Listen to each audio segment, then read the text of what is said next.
يجسد النجم الأمريكي المصري الأصل رامي مالك دور أسطورة موسيقى الروك البريطاني فريدي ميركوري في فيلم بوهيميان رابسودي. الفيلم يروي قصة صعود ميركوري منذ عام 1971 عندما التقى عازف الجيتار براين ماي وقارئ الطبول روجر تايلر، وأصبح المغني الرئيسي لفرقتهم التي سماها بنفسه كوين، وباتت لاحقا واحدة من أشهر الفرق الموسيقية في التاريخ، فقد جذبت حفلاتها جماهير ضخمة في أكبر استادات العالم، وتجاوزت مبيعات أغانيها الرسمية 300 مليون ألبوم.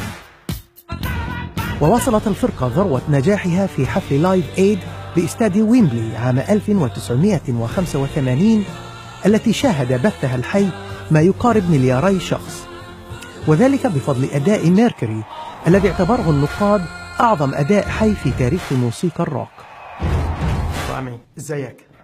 كله تمام الحمد لله. عظيم. You know what distinguishes Freddie Mercury from other singers is that he's not merely a singer, but he's also a performer, which makes it quite a complex job to inhabit him. How did you achieve that? I would look at him and one, he is to me one of the greatest performers, if not the greatest stage performer of all time.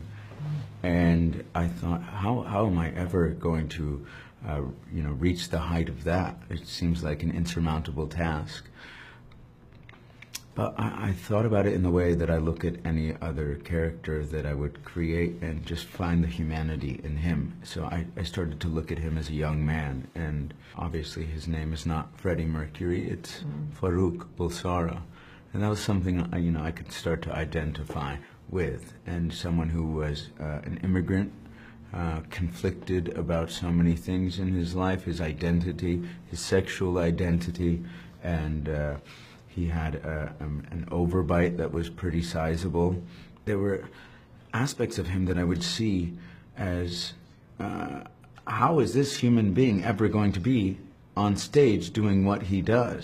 And I think it was this tempest of something burning inside of him that no matter what the obstacle was, it was going to shine as radiantly and boldly and audaciously as it did on camera. ولد ميركوري عام 1946 في زنجبار باسم فاروق برسارة لعائلة باريسية. الباريسيون هم جماعة دينية وعرقية هاجرت من إيران واستوطنت في الهند قبل 1000 عام. فاروق شغف الموسيقى وتمرن على عزف البيانو منذ طفولته في الهند وزنجبار حتى هاجر أهله إلى بريطانيا في بداية الستينيات. وفي بريطانيا واجه العنصرية، ولاحقا غير اسمه إلى فريدي ميركوري وتمرد على ديانة أهله ومارس العلاقات الجنسية مع الرجال. As you said, there is some similarities between you and him. You're both sons of immigrants and you had to make your way up to the top of your game. How much did that resonate with you? Did it aid you in inhabiting him? Yeah, because it brought him down to life for me. In a way, you see him as this, a deity, something almost godlike. And for me, I was like, oh, there are similarities. There are things that you, Rami Malik, can definitely identify with here. But wanting to prove yourself in front of a family who probably never wanted you to go into this business in the first place was something. You told me that your family were not happy about you going into acting. Yeah. And I thought of you when he had this issue with his family. Yeah. Thank God mine are very supportive now. كان ميركوري يتمتع بمدى صوتي غير طبيعي، مكنه من الانتقال من مقاطع صامتة وهادئة إلى مقاطع أوبرالية حادة ومرتفعة، ثم مقاطع هارد روك خشنة وغليظة. وفضلا عن ذلك كان حضوره خرافيا على المسرح، يعزف البيانو تارة والجيتار تارة أخرى، ويثير تفاعل الجمهور بهتافه وحركته من دون توقف وكأنه ذو قدرات خارقة.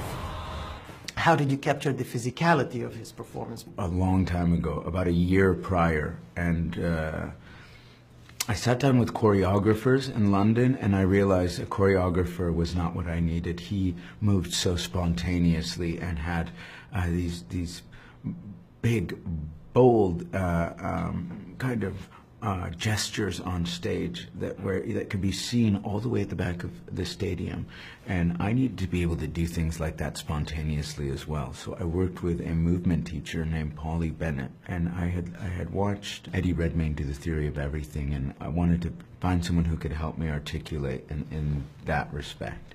So it was rehearsal day in and day out. Was she an expert in Freddie's movement? She was not. No, I mean, we both would sit and learn about Freddie together. But we learned how we would study him just in an interview like this, when he would move forward, how he would hold a cigarette, when he would take a drink, and then you would see this elegance start to come about in the way he would.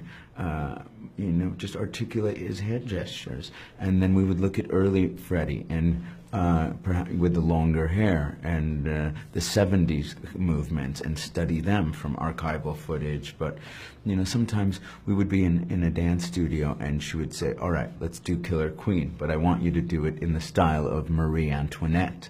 So I would be giving this kind of, Moliere version of Freddie Mercury, and then all of a sudden you would feel things start to happen. I would inside of my body, where I was like, okay, I'm doing it, which means that it can be done. So it was a step-by-step process of discovering that I could do it, and a lot of research. رغم النجاح الهائل الذي حققه ميركوري، إلا أنه عاش معظم حياته وحيدا، وخاصة بعد طلاقه من زوجته وحبيبة عمره ماري أوستن بسبب ميوله الجنسية المثلية. ورغم أنه ارتبط لاحقا بعلاقة رومانسية مع شاب آخر وهو جيم هاتن، إلا أنه ترك ممتلكاته لماري بعد وفاته بسبب مرض الإيدز عام 1991. What we saw in the movie was a tragic figure.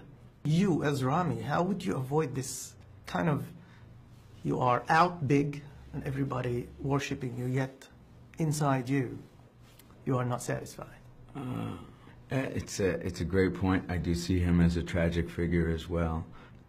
I think it's the lack of satisfaction that keeps us as artists, I think, challenging ourselves. I've been satisfied with playing Elliot Alderson, and that was the role of a lifetime. Then this comes up, and I keep pushing myself to perhaps even exceed my own expectations. He was happy with his art as well, performing. Yeah.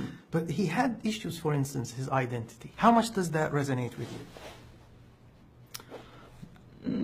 I mean, I think everyone struggles with some semblance of their identity, but I'd like to think that I'm at a place where I'm more comfortable with who I am. Yeah, it's every aspect of that is going to be a struggle in terms of discovering exactly who you are, and I think that one thing that he really helps me out with, and helps a lot of people out with, is never feeling like you have to label yourself or feel marginalized or categorized by by being a type of person or this or that. What he really fills me with the strength of is saying, it doesn't matter if I ever do discover exactly who I am or not. I am exactly what I need to be at any moment, and I think that's the message he gives to everyone who listens to his music. We can be out here either watching a film or especially being on stage with him while he's on stage, listening to him in the audience, and he connects with everybody and says, hey, we all belong. He remained with that feeling of loneliness, even to the end. Beginning, he felt detached because he was different, and then after achieving fame and success, he still felt lonely. You hear it in his lyrics, this sense of loneliness. I mean, find me somebody to love. It's a reoccurring theme in a lot of the songs that he writes. How do you avoid loneliness yourself? Well, surrounding myself with family and great friends is something that, of course, helps me. How does anybody avoid loneliness? تقمص رامي التام لشخصية ميركوري نال إعجاب النقاد منذ عرض بوهيميان رابسودي الخاص في استوديوهات فوكس قبل أسبوعين، وأثار تكهنات بروزه في جوائز أفضل ممثل هذا الموسم، ومن ضمنها جائزة الأوسكار. Are you ready for the big awards for the Oscars? بإذن الله إن شاء الله.